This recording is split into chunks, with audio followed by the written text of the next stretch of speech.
Será que a monja Coen fica ansiosa? Essa é uma curiosidade que eu tenho e eu quero perguntar para ela. Então, vamos comigo? No episódio de hoje de Bucket List, eu entrevisto a queridíssima monja Coen.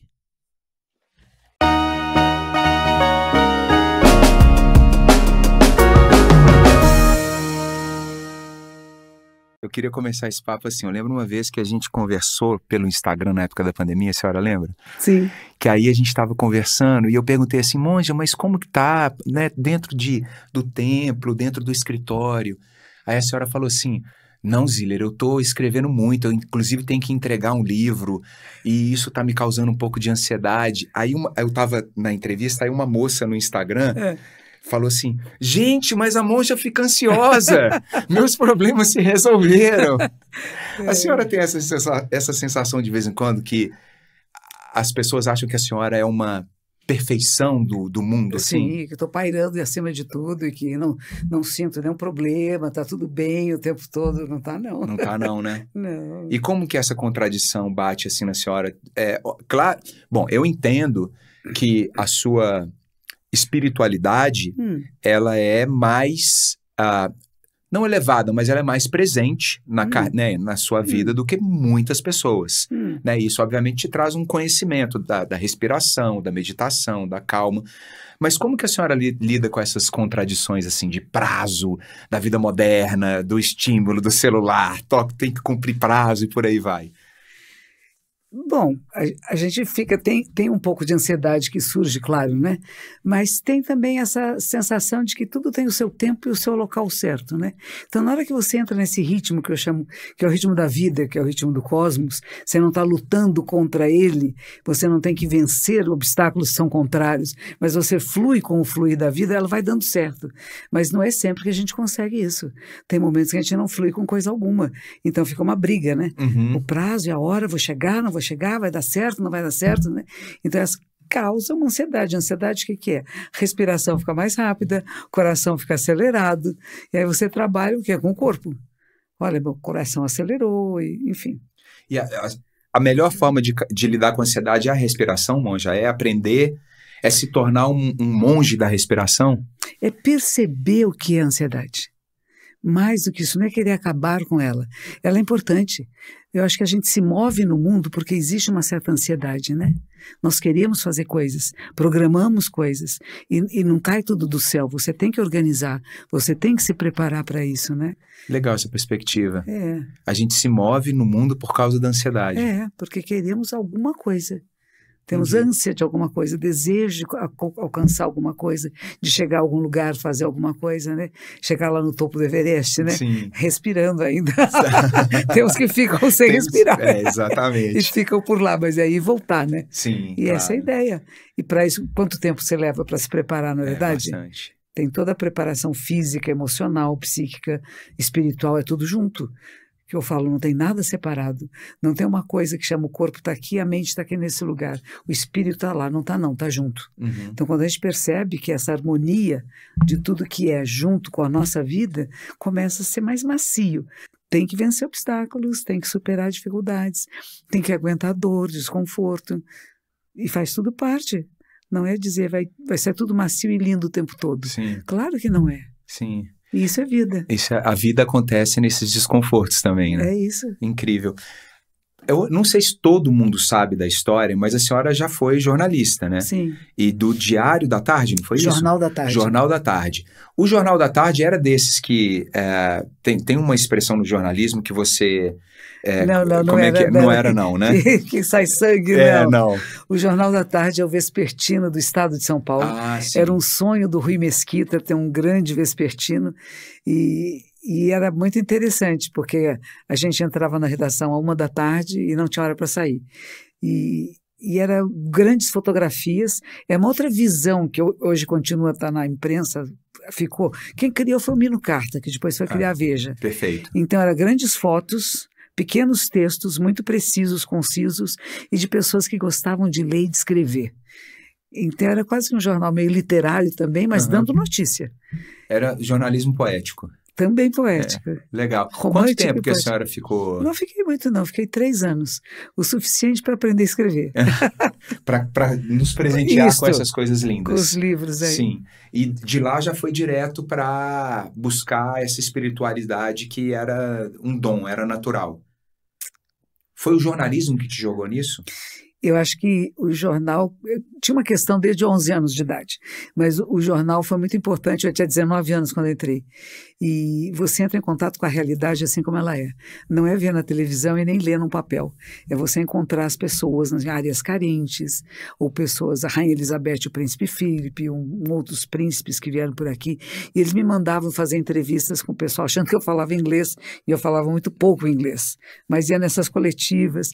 E a gente começa a ver essa diferença de níveis, mesmo financeiros, de comida, de alimentação, um jogando fora um monte de comida, o outro sem ter nada para comer, e aí começa a questionar se, peraí, tem alguma outra maneira de mudar o mundo que não seja violento? E é esse tipo de pensamento que começa a entrar em mim com 19 anos de idade, 19, 20 anos, a gente quer mudar o mundo, né? Sim. Mas você começa a falar, mas peraí, como é que a gente muda? Tínhamos um governo militar, tinha muita gente com metralhadora na rua, era tão comum que você nem percebia mais. Quando o pessoal do Alice Cooper veio para cá, e nós estávamos num hotel lá no Copacabana Palace, e de repente pela janela do hotel a gente olhou e tinha um menino comigo que disse assim, escute, o cara está com metralhadora lá na frente, está acontecendo alguma coisa? Eu falei, não, mas sempre tem, aqui é assim mesmo. Aí você começa a perceber que para pessoas de outros países não era natural o que a gente estava vivendo. Eu fui parada muitas vezes pela polícia, porque eu era jornalista, tinha que sair à noite, estava no meu carro sozinha, né? E você acostuma, você não tem medo. Porque você sabe que você não está fazendo nada errado e eles querem ver documento, quem é você, se você está num movimento revolucionário ou não, não estava, né? Mas era bem interessante. Então você começa a ver, existe uma outra maneira de mudar o mundo sem violência? Essa era a questão que me vinha. E aí me pediram para fazer uma matéria sobre sociedades alternativas na Califórnia. Matéria de arquivo, eu não fui até lá, mas tinha muito material no Estadão, tem um arquivo maravilhoso. E os grupos zen budistas da Califórnia já estavam trabalhando sem agrotóxicos, com reciclagem. Era uma outra realidade. Eu falei, nossa, que gente bonita. Quem são eles? E no Vietnã, os monges vietnamitas se queimavam em praça pública. Que era bem impressionante. Sim, as fotos deles. As fotos são impressionantes, né? Então, assim, como é que alguém tem esse controle de ficar pegando fogo sentadinho? Porque as pessoas às vezes põem fogo no corpo e saem correndo. Eles não, ficavam sentadinhos lá, sentindo, né, o corpo queimar. Falei, que controle é este? E os Beatles estavam naquela época de fazer meditação na Índia, lá, com a Harishi, né? Eu falei, nossa, que interessante, né? Então, tudo apontava nessa direção. Aí eu falei, vou pedir uma licença. Eu fiz uma matéria que eles mataram a matéria, transformaram toda a matéria. E a gente era muito romântico, a gente era essa geração que acreditava no jornalismo, acreditava de fazer um jornalismo diferente, né? E quando quebraram toda a minha matéria e assinaram o meu nome, isso ofendia um jovem que tinha feito uma viagem com a gente, eu falei, não, tem alguma coisa errada, eu preciso de férias. Então me deu uma licença, fui para a Inglaterra, e aí foi um desvendar de um novo universo, né? Eu falo que Londres é o espelho mágico do mundo, né? Verdade. Porque você entra já na mão, já é diferente, né? Sim. Então parece que entrou dentro do espelho e onde tudo era possível e você é desconhecido, né? Isso foi em 1900 e... Sei lá, 80? Não, 70. 70, década de 70. Fim de 70, fim de 60, começo de 70, 71, 72. Uau. Foi muito linda.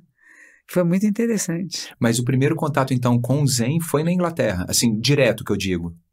Não, eu volto da Inglaterra e aí eu tenho o pessoal do Alice Cooper, que eu me encontro com eles. Essa história é demais. Então, eu caso com esse menino que era fazer iluminação para o Alice Cooper. Que coisa maravilhosa. Nós vamos morar nós moramos primeiro em Cocoa Beach, que é perto da Flórida. Depois nós nos mudamos para Miami. Para Miami não, para Los Angeles. E é em Los Angeles que eu encontrei o Zen. Eu já tinha essa procura, eu já fazia meditação em casa, comprava livros sobre meditação, mas nunca tinha ido em grupo nenhum. Em Los Angeles tem o Self-Realization Fellowship, que é um grupo muito, muito grande. E ficava em Sunset Boulevard, que era perto de onde eu morava. Então eu comecei a frequentar, mas ele sentava na cadeira. E eu queria sentar no chão, cruzar as perninhas, e era uma dificuldade incrível. Mas falei, hei de conseguir. Aquela, não desiste, né? Você quer, você consegue, sim, vai sim. que dá. E aí fiquei no self-realization alguns tempos, tinha uns exercícios de manhã cedo, eu tinha um cachorro, um Great Danes, eu saía passear o cachorro e fazer exercício ao ar livre, era muito agradável, foi uma época muito bonita, muito boa. Eu morava naquela rua que vai dar para Hollywood Boulevard, está escrito Hollywood lá em cima. Sei demais. Foi muito gostoso essa época. Quando tinha folga, eu ia para a praia, foi uma época muito boa. E assim, eu recebi um livro de um vizinho meu que tinha 86 anos na época. Ele gostava de comprar livros que eram best-seller. Dizia assim, eu preciso saber o que a humanidade está lendo. E um desses livros era Sou Ondas Mentais Alfa. Gente, que história! E Ondas Mentais Alfa entrevistava várias pessoas e dizendo que nós entramos em estado alfa em meditação. E a mesma onda que você pode entrar em centros de psicologia, você põe eletrodos e induz o estado alfa. E eles entrevistavam um monge, e o monge, eles diziam, o que o senhor acha da ciência dizer que é possível acessar o mesmo estado meditativo sem a meditação? Ele disse, a ciência diz que é possível, é porque é, mas por que entrar pela janela? Essa é a frase que mudou minha vida, cadê a porta? Ele era um monge zen, fui na lista telefônica, coisa que o pessoal não sabe que existia, um manual de nomes e endereços, tinha o Zen Center de Los Angeles, telefonei para lá, disseram domingo, às 10 horas da manhã tem meditação para iniciantes, você quer vir? Eu quero, então pode vir.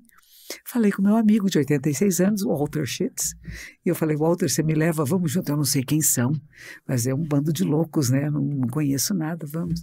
Ficava no centro de Los Angeles, hoje tem uma colônia coreana muito grande, eles tinham comprado quase que um quarteirão todo, e fomos lá para fazer zazen, eles ensinaram a fazer zazen, eu falei, isso faz sentido e dá sentido à minha vida.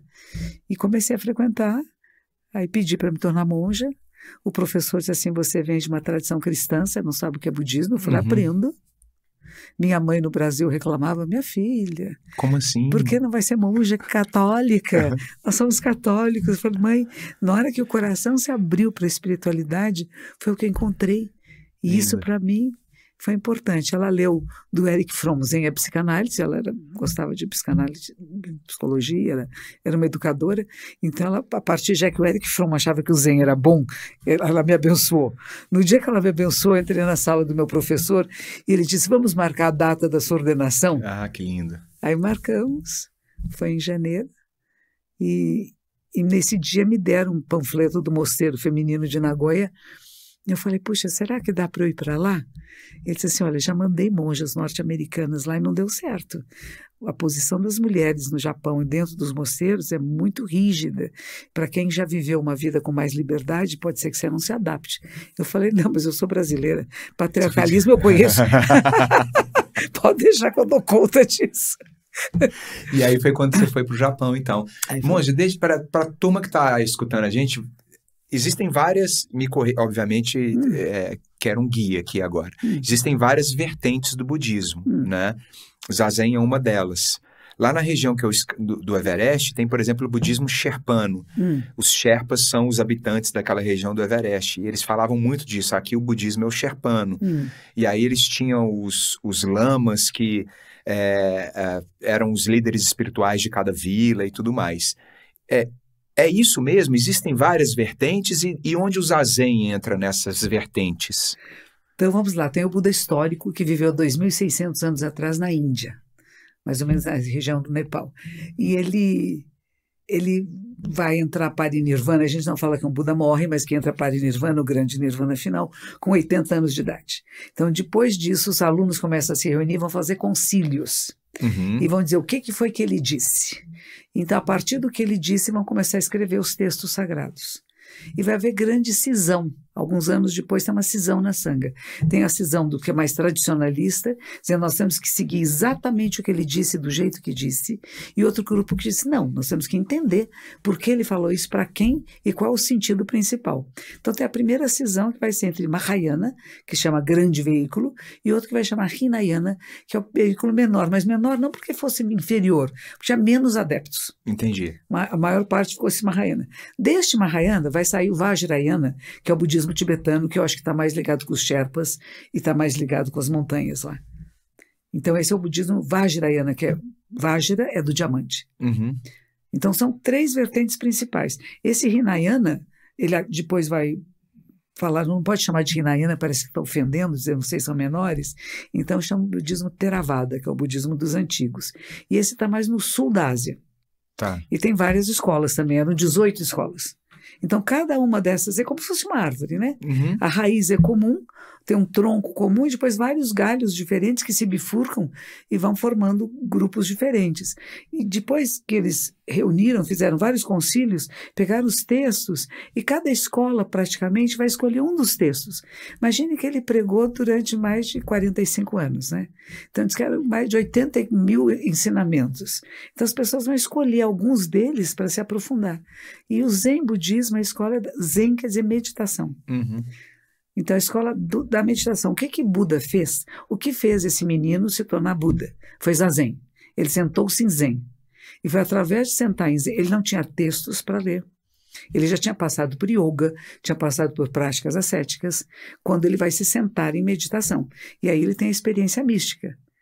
E ele vai dizer, eu, a grande terra e todos os seres, juntos nos tornamos o caminho. Eu amo essa frase. Todos os seres juntos tornamos o caminho. Eu, a grande terra e tudo que existe no céu e da terra, juntos nos tornamos o caminho. Não estou separado de nada de ninguém. Isso é o que faz dele um Buda. A percepção de um Buda é isso, em comunhão com tudo que nem você teve lá no Everest, tem na vida, né? Uhum. Então, estou em conexão com tudo, não estou separado de nada nem de ninguém. E aí cuida. E a partir disso ele vai pregar até os 80 anos, quando ele fica doentinho, ele sabe que está doentinho, sabe que vai morrer, ele está indo em caminho da casa do pai dele, que seria o palácio do pai, e ele se deita embaixo de 4 árvores, né? De tronco branco, chama árvore sala, e faz o seu último sermão, dizendo aos seus discípulos, não vão sozinhos, vão 2 a 2, porque é fácil da gente se perder nesse mundo. Então tenha sempre alguém, não é interessante isso? Maravilhoso. Tem sempre uma referência com você, para você não perder a rota, não perder o caminho. E ele diz, e não se lamentem, tudo que começa, inevitavelmente termina. Não é meu corpo que vocês amam, mas são os ensinamentos. Faça dos ensinamentos o seu mestre e eu vivo para sempre. E aí ele entra para o Nirvana. Aí começam os concílios, começam as divisões, os grupos vão se dividindo, e uma dessas divisões da escola Mahayana, que é do grande veículo, vai ser o Zen Budismo. O Zen Budismo. O Zen Budismo tem 3 grupos principais, um deles é a Soto Zen, que eu pertenço, tem o que chama Rinzai, e tem o Tobaku, que quase que desapareceu. Tem só pequenos templos por aí. E todos os textos são os famosos koans do budismo. É como que a gente passa adiante os ensinamentos. Também usamos koans. Entendi. E também usamos o que a gente chama shikantaza. Shikantaza quer dizer apenas senta. Se você apenas sentar, você chega lá. Mas tem que aguentar. Tem que aguentar. E dói. É delícia. A senhora já escreveu muitos livros. Esse aqui é o que eu mais gosto e é o livro que... Também gosto. É o que eu adoro. Adoro. E eu tenho ele todo cheio de orelhinha, assim, que são os que eu leio mais. Eu sempre volto em alguns textos. E essa forma de transmitir ensinamento é muito lúdico, né, Monja? Porque lembra uma história de criança, como que você conta... e passa adiante uma história que você contou. É muito didática a história, né? Sim. Mas as interpretações são muitas, né? São. E geralmente é para transcender a mente lógica. Porque quando nós ficamos presos, às vezes, pela lógica, né? Eu tenho que resolver isso intelectualmente. Não, você tem que ir além do intelecto. Tinha um monge nos Estados Unidos, na década de 30, que perguntaram para ele o que era o Zen. Disse, é como uma pessoa que quiser chegar no fim do mundo. Sobe montanha, desce montanha, atravessa mares, etc. Chega a um lugar, tem uma plataforma cheia de gente. E dizem para ele, aqui tudo acaba. Aí ele diz assim, dá mais um passo e tem o vazio. E aí que é o Zen, você se atira nesse desconhecido. Não tem palavra, não tem conhecimento, não tem explicação. Você se atira no nada tudo. Então, para você chegar lá, precisa ter coragem, né? Sim. Porque tem pessoas que dizem, vou perder minha identidade. Eu brinco, você trouxe a carteirinha de identidade com você, né? Vai perder mesmo, porque é uma identidade falsa que a gente cria, né? Eu sou isto, eu sou aquilo. Não, eu sou um processo. E passo por fases diferentes na vida. Eu não tenho nada a me agarrar. O Sutra da Sabedoria diz isso. Não tem nada onde você se agarre com pés e mãos, porque está tudo fluindo e você flui junto. Então, quando você percebe isto, é diferente de querer analisar logicamente, mas é a mente lógica que nos leva lá. Então, não tem que jogar a lógica fora. A mente lógica ela é muito importante. Ela nos leva à procura de alguma coisa que transcende a si mesmo. Mas você não fica nessa transcendência, que nem você não fica no topo do Everest. Sim. Você tem que descer. A gente fala, é mergulhar no mar. Sim. Então você mergulha e você vai lá no fundo, mas você não fica lá. Mas você volta. Quando você volta, a experiência é outra. A sua realidade foi alterada, foi modificada pela experiência de ter passado por alguma coisa que é diferente do dia a dia, de ir no shopping, no supermercado, no shopping center. Sim. É o shopping center do mundo. A gente escolhe os mais difíceis, os mais complicados. Maravilhoso. A senhora tem contato, o seu ex-marido, ele é vivo? Você sabe que eu não sei? É mesmo? A gente acabou se separando. Aí foi... quando eu comecei a praticar no Zen Center de Los Angeles, começou a haver um distanciamento. Entendi. Até o rock and roll começou a me incomodar, que eu gostava tanto. A vida muda, né? Sim, claro. As músicas mudam, a maneira de estar mudam. E eu ia muito para os retiros, e ele ficava sozinho, e ele acabou encontrando uma outra moça, e foi tudo bem. Nós nos separamos com muito respeito, com muito amor, muito carinho. Mas depois que eu fui para o Japão, fiquei 12 anos no Japão. Aí perdeu o contato Perdi geral. o contato. Não tem curiosidade de saber? Eu tentei procurar nas redes lá, mas eu não vejo o nome dele e não encontrei. Entendi. Ele, que eu saiba, ele teria se casado com essa moça que era francesa. O pai dela vinha muito ao Brasil, tinha até umas ligações assim diferentes, mas não sei mais, nunca mais vi. É interessante a vida, né? Nossa Senhora, eu não sabia dessa história. E olha que eu sou um super fã da senhora e fico tentando entender um pouco mais para entender como que a espiritualidade da senhora foi construída. Mas que história incrível. O iluminador do Alice Cooper. Do Alice Cooper. Olha isso. Ele iluminava muitos shows lá em Tampa, Flórida. Tinha um grande hall de espetáculos. E quando nós estávamos, antes de casar, preparando os papéis, ele me levava lá, eu enrolava cabos. E dizia assim, não olhe para os músicos, hein? Não pode ser, você pode ser roadie, você não pode ser groupie. Muito bom. A senhora tem... A gente tem aqui no Ocidente, ou não só no Ocidente, mas a cultura cristã da América Latina, ela é muito dependente dessa história de ter um limite, uma culpa em cima do que é construída a espiritualidade, né? Pelo menos é como eu sinto. Posso estar enganado, mas eu sempre senti e me afastei um pouco da religiosidade por causa disso. Sabe, culpa, se você fizer isso, você vai para lá, sabe, acusando, um tom meio acusatório, né? E eu nunca lidei muito bem com a morte. Tanto que quando minha avó faleceu recentemente, eu demorei para... Pensei que você ia dizer, quando a morte chegou, eu disse, não vou não. Não quero saber de você. Ela já tentou me abraçar algumas vezes. Mas eu tenho dificuldade de conversar sobre isso, né? No budismo não tem essa dificuldade, né? Ou tem, e eu estou enganado? Não, depende, é cada pessoa, é cada situação, né? A ideia é que a gente sabe que todos nós vamos, eventualmente, esse corpinho aqui, ele tem limites, né? E vai chegar um momento que ele vai parar de funcionar. E a gente não vai ficar agarrado nele, né? A gente vai embora. Agora, o que é ir-se embora? O que é deixar ir? O que é entregar-se? E é perceber. Uma analogia que fazem, que eu gosto muito, é como ondas no mar. Cada vida nossa é uma onda no mar. Tem causas e condições que formam. Algumas são aquelas ondinhas só no fundo do mar, nem chega aqui. Tem as de Nazaré, aquelas gigantescas. E tem umas ondas comuns. E cada onda dessa vai acabar morrendo na praia. Mas ela não morre. Ela nunca deixou de ser água salgada. E ela volta e vai dar origem a uma outra onda que nunca é a mesma. Então, um pouco diferente da ideia de reencarnação, que é forte em alguns grupos budistas, em alguns grupos espíritas, principalmente Kardec, a gente fala, não é bem isso, não é você que volta. Você, como essa individualidade, é único no mundo. Não tem bis. Não tem volta, não. A vida não tem bis. Não tem bis. Então, você é único no mundo e o que você vive nesta vida vai deixar um lastro, sim. Vai deixar um caminho na humanidade de pessoas que vão querer seguir suas pegadas. Então, você deixa umas marcas visíveis e invisíveis. Na neve, por exemplo, ela fica invisível depois. Mas você deixou umas marcas. Eu pisei aqui. E alguém que vai, não, se ele pisou aqui, eu também posso pisar aqui. Então, você vai deixando uma marca no universo. Mas não é você. Essa individualidade é única. Isso é ensinamento de Buda, autêntico ensinamento de Buda. Ele vai passar para outros países com formas diferentes. E as interpretações vão variando. Mesmo no Japão, que não tem a ideia da reencarnação, tem uma ideiazinha ali por trás, né? Então a gente reza a pessoa 49 dias, que seria o período da transmigração para uma mente, para um cérebro, para uma energia vital perceber que já não sou mais. Então a família rezaria, todo mundo reza durante esses 49 dias, e aí seria fechado o ciclo. Você veja, no Tibete, por exemplo, país de muita neve, não dá para enterrar ninguém. Sim. Não se enterra. Então tem os pássaros, tem os que esquartejam os corpos, e os pássaros que vêm para comer o que sobrou. Então, somos alimento de outras formas de vida, né? E quando a gente entende isso, e todos os nossos antepassados passaram por isso, né? Então não tem medo, não tem ansiedade por quando chegar que eu tenha feito o meu melhor, que eu não tenha arrependimentos, né? Na hora, se eu tivesse feito de outros. Não, eu fiz o que eu pude fazer de melhor. Teve falhas? Claro que teve. De 15 em 15 dias a gente se arrepende, sabe? É importante. É verdade.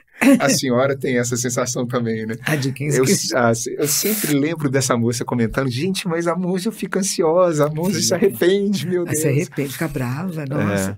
O pessoal que trabalha comigo mais próximo fala assim, nossa, moça, respira, mas fala pra mim, respira, moça. Eu ficando brava. A Taniô, que é a sua secretária direta. Ela toda vez que eu converso com ela, eu fico tentando imaginar como Taniô é. Porque ela tem uma delicadeza em se comunicar e transmitir, né? Que bom. E ela sempre me despede de mim com mãos em prece. Isso é. Então ela fala mãos em prece, que é uma marca do Zen, né? Incrível. Tem uma história muito próxima que eu fico tentando passar adiante, que eu aprendi no Nepal, né, de uma forma muito linda, que a primeira vez que eu fui, você nunca... A senhora acabou de falar, não vai sozinho, né? Não, sozinho nunca.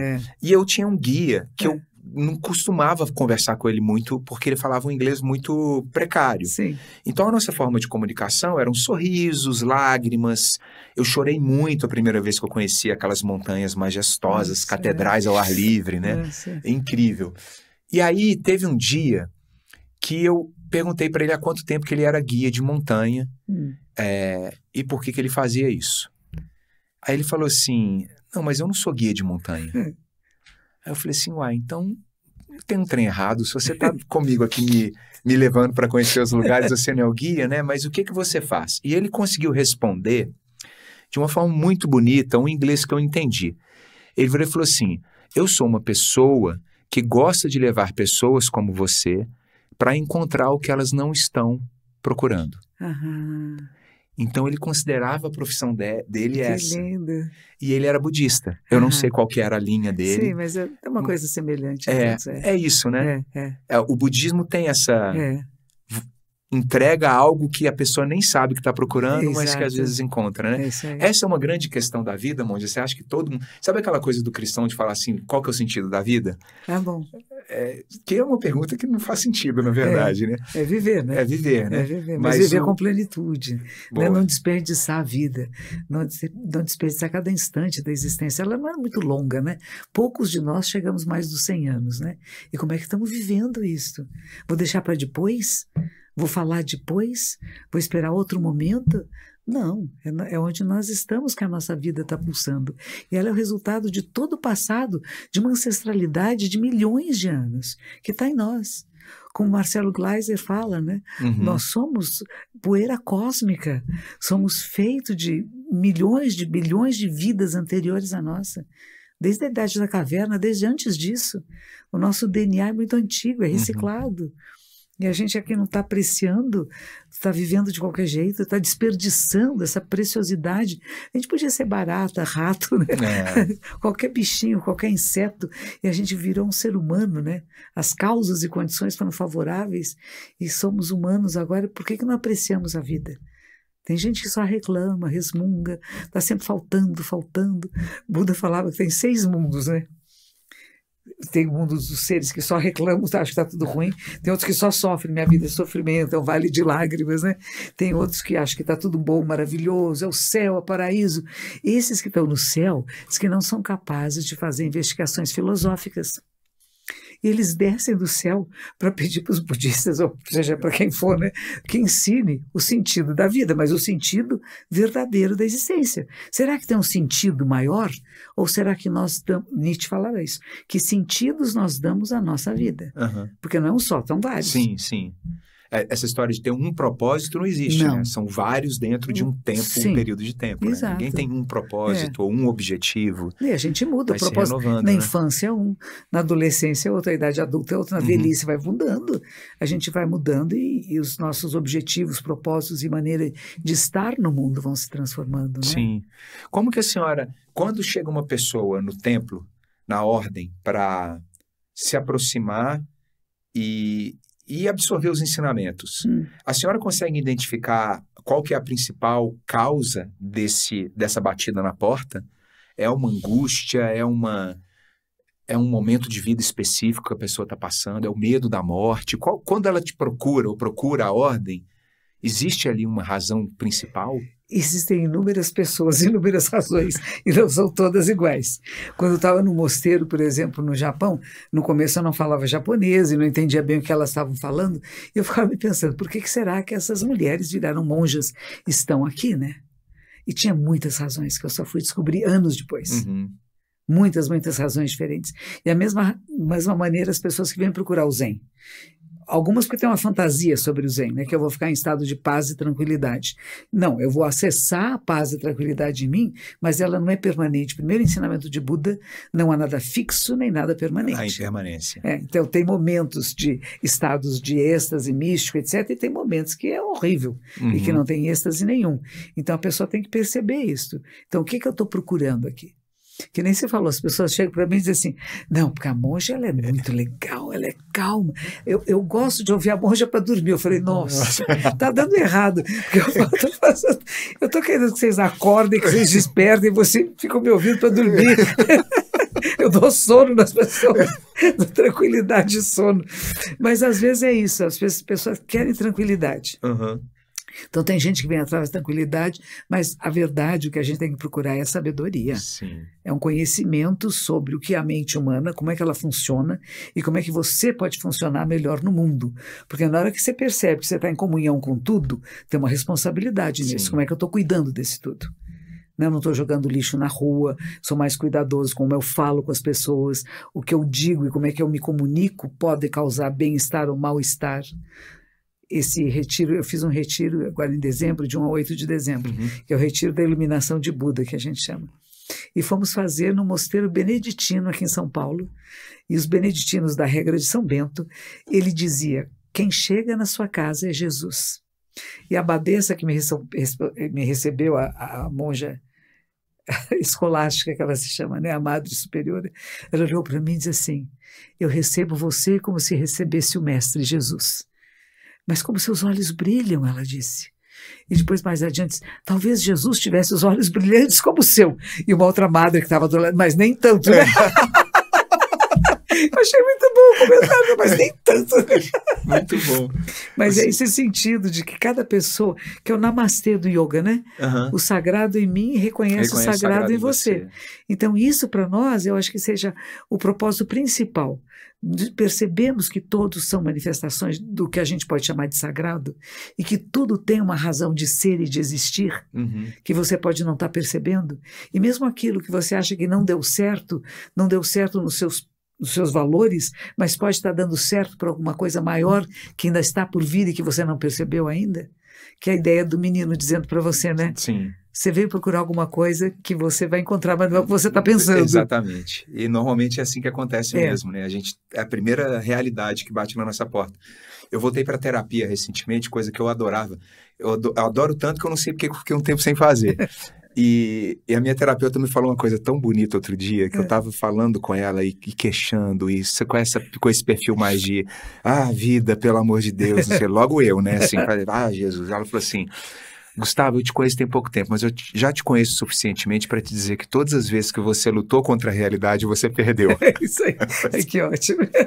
Esse eu isso aí. Anotei e falei, acho que eu vou tatuar essa frase, toda vez que eu tiver nesses momentos, eu vou ler essa frase para mim. Você sabe que São Bento dizia isso, é proibido resmungar, é proibido até mesmo o murmúrio correto. A gente cria vício, hábito de reclamar. É verdade. Nesse nosso retiro, por exemplo, tinham duas moças, não sei se tinha outras, mas essas duas eram veganas. Nós não somos veganos. Eu já tive nesse mosteiro há uns anos atrás e eu falava, faça a comida que vocês comem, a mesma que as monjas comem, é o que a gente vai comer. E tinha carne, tinha tudo. E este ano o monge que organizou para mim, ele falou assim, não, vamos fazer ovo lácteo vegetariano. Estamos lá 2 dias de ovo lácteo vegetariano, a monja vai falar comigo, escute, mas a senhora não é vegana nem vegetariana. Eu falei, não, então vou pôr carne, porque a senhora está com 77 anos, se a senhora não comer carne, a perda de massa muscular em 1 semana pode ser grave, então eu vou pôr carne. Eu falei, ponha, pode pôr. Nossa, deu pepino. Ficaram bravas, elas no primeiro não falaram nada, mas ficaram, sabe aquela cara de gente brava? Olhava comigo. Eu falei, nossa, e nem falavam pra gente, nem olhavam para mim, né, porque estavam muito bravas. Até que finalmente um dia fizeram feijão e puseram linguiça no feijão. Aí não podia comer o feijão por causa da linguiça. Aí ficaram furiosas, aí tiveram que reclamar. Entendi. A única coisa que a gente pode comer aqui é arroz, feijão. Não, tinha uma mesa de saladas de verduras, assim, frutas e verduras, até não poder mais. Queijo elas não comem também, mas frutas e verduras, tinha leite de aveia, enfim, de outras coisas, né, de nozes, mas elas não tinham o que comer hoje.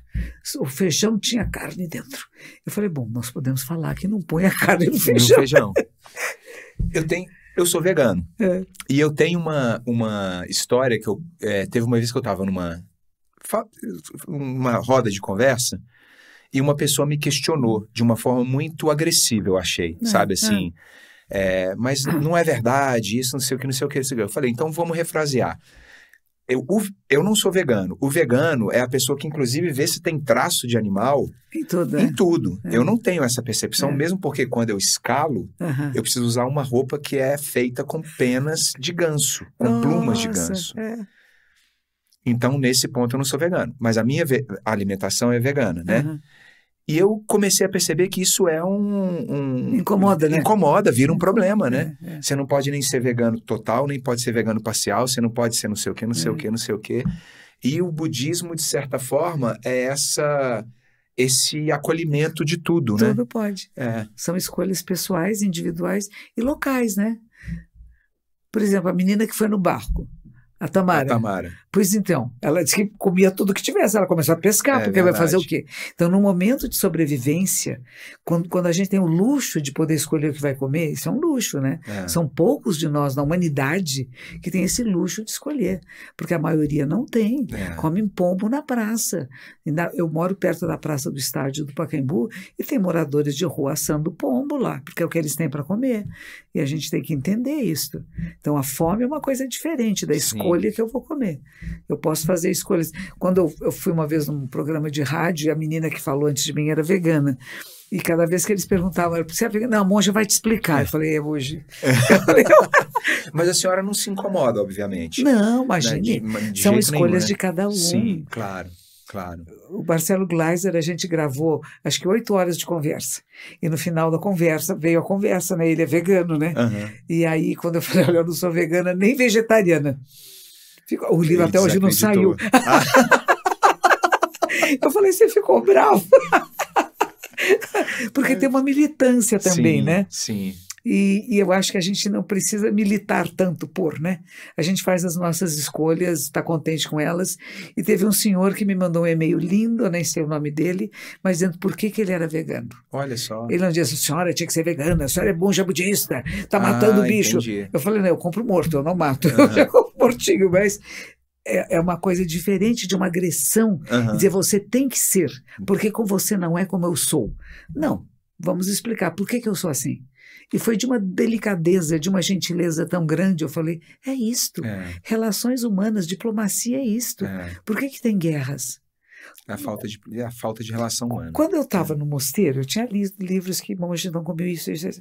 Então, eu virei vegana no mosteiro, a única monja vegana no mosteiro que não era nem vegetariana.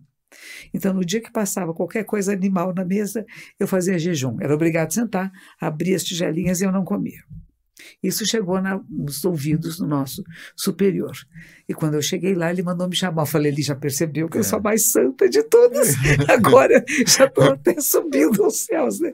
Ele chegou e disse, você sabe por que existem guerras? Eu falei, guerras? Ele disse assim, porque a gente faz cercas. E diz o que está aqui dentro é bom e o que está fora aqui não presta.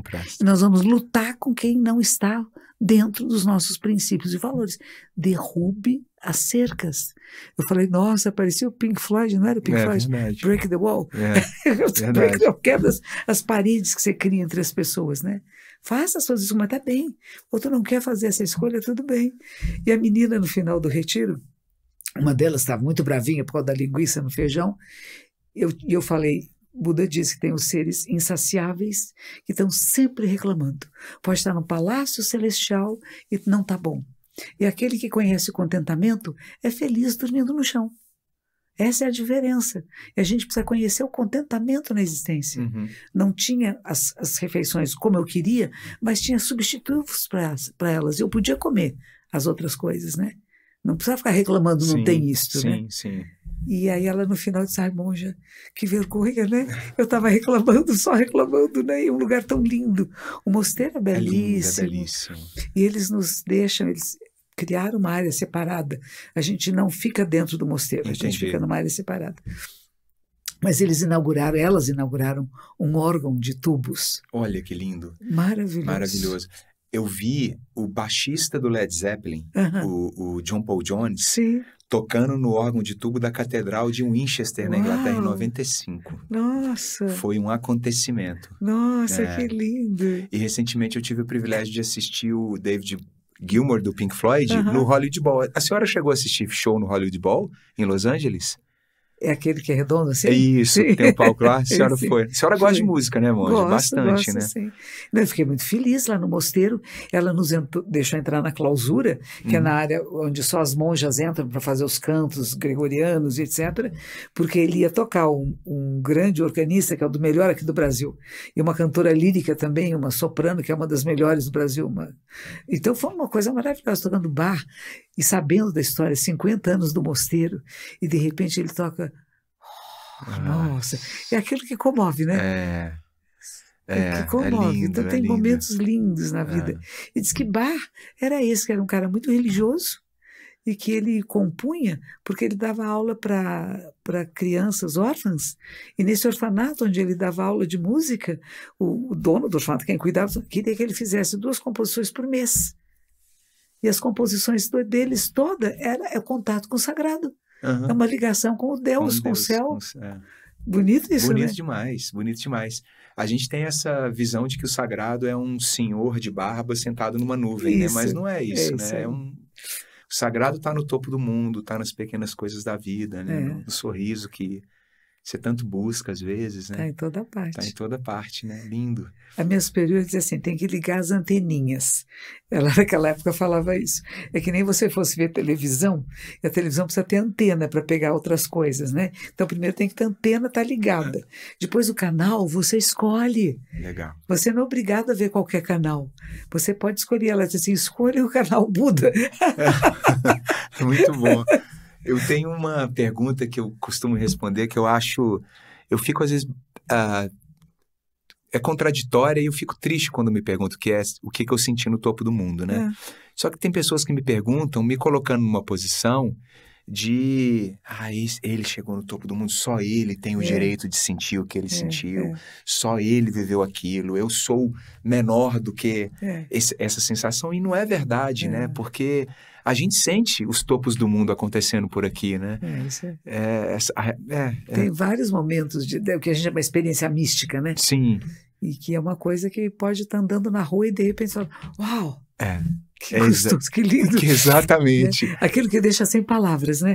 Por isso que a gente fala Boa. que é chegar naquele lugar onde não dá mais para nem para descrever, você pode descrever depois. Porque no momento que você está experimentando, não tem palavra, tem só experiência. Lindo. E essa é a proposta do Zen, que a gente passe a experimentar a nossa vida. E tudo que possa acontecer na nossa mente é importante. Tem raiva, tem amor, tem ciúmes, tem inveja, tem ternura, tem acolhida, tem tudo. E você não pega uma coisa só e segura. Você deixa o filme passando, porque aí depois você pode escolher, sim, que maneira pensar a realidade. Entendi. Eu entrevistei a Tamara Klink, que a senhora falou dela aí, sim. a navegadora. E aí ela escreveu uma coisa aqui, muito legal. Essa é uma agenda que eu estou pedindo para as pessoas escreverem alguma coisa. Vou até ligar a câmera aqui, monge, olha só. Quero filmar a senhora fazendo isso. Tem o nome desse encontro que eu estou fazendo, desse podcast, é Bucket List, que é aquela famosa frase em inglês, que é uma lista que você quer fazer antes de morrer, né? E a gente tem medo de falar isso. Tem gente que fala, não vou fazer isso não, isola, etc, né? E tem gente que lida melhor com essa história, né? E aí eu perguntei para Tamara, você tem uma lista? E ela falou uma coisa que tem tudo a ver com o que a senhora falou agora, por isso que eu já tô escrevendo aqui. Ela falou assim, olha, eu quero estar presente para os meus amigos. Ela sentiu falta disso, de estar mais presente com os amigos de vida. Olha que bonito, monja. Lindo, não é lindo? Lindo. A senhora escreve alguma coisa na data do seu nascimento? Na data do meu nascimento, deixa eu escolher lá. Escolhi a data do meu nascimento. Aliás, a senhora tem uma lista? O budismo, não tem. Não tem, né? O budismo diz assim que a gente escolhe nossos pais. Boa. Que você estava lá no momento da concepção. Não tem um espírito que vem depois, você estava lá na concepção. Então é deliberado. Então não reclame de seus pais, porque foi sua escolha. Porque tem gente que reclama, né? Sim, sim. E a Tamara mesmo, no livro que ela escreveu, ela fala que a mãe dela não apoiou na primeira viagem, que ela se reconciliou com esse distanciamento da mãe depois, quando ela voltou, né? A senhora nasceu dia 30 de junho. Olha, vai ser lua nova. A senhora lembra qual era a lua do nascimento de Monja Coen? Não lembro. E aos 77 anos. Não lembro. E escute uma coisa, isso aqui é para escrever o quê? A gente... Pode escrever o que a senhora quiser. Antes de morrer, é isso? É isso. E aí eu vou preencher com as datas de aniversário de todo mundo que participou e depois eu vou dividir com todo mundo. Você sabe que é interessante que no budismo tem que todos os anos, no dia 2 de janeiro, você tem que escrever um poema como fosse o último poema da sua vida. Olha isso, eu não sabia. O que você vai deixar, né? Olha que bonito. Como mensagem, qual a mensagem principal da sua vida que você viveu até agora, não é isso? Olha que coisa. Então a senhora vai escrever no dia 30 de junho. 30 de junho. Qual que é a mensagem principal?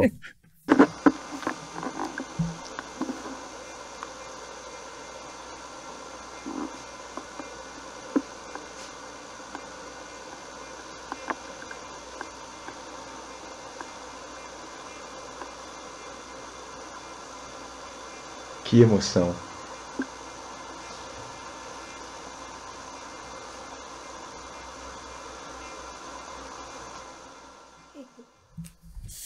Eu quis ficar em silêncio porque o silêncio fala muito também, né? Posso ler? Pode, ver se entende a letra. 77 77 anos se tornam 78. Cada instante, um novo instante. Não há bis, apenas... Viver em plenitude. Apenas viver em plenitude e desabrochar em um novo ser. Em um novo ser. Interessante. A gente está sempre mudando, né? A gente não é mais o mesmo, né? É verdade. A gente tem memórias de coisas que passamos e que elas são memórias agora. Sim. A gente não revive aquilo. Sim. Elas nos ensinaram coisas, nos fizeram ser quem somos, mas continuamos nos transformando. E a coisa continua. E ela não tem fim. E isso é a beleza da vida, né? É a beleza da vida. Tem gente que fica muito fechado em conceitos ou preconceitos ou dogmas ou caixinhas, talvez, né? A gente vai abrindo as caixinhas, né? Vai abrindo as caixinhas e na última caixinha o que tem? Ar. Queridíssima monja, Que muito bom te obrigado. ver. Foi bom te ver. A senhora Foi tá bom. ótima. Você também está mais moço? Não tô?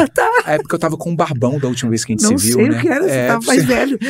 Você rejuvenesceu. Muito obrigado. A senhora também. 77 anos muito bem vividos. Muito lindo. Espero encontrar com a senhora mais em 2025. Que assim seja. Mãos em prece. Mãos em prece, muita saúde. Muito obrigado. Ô, gente, eu acho que eu não vou sair daqui não, velho. Tá doido.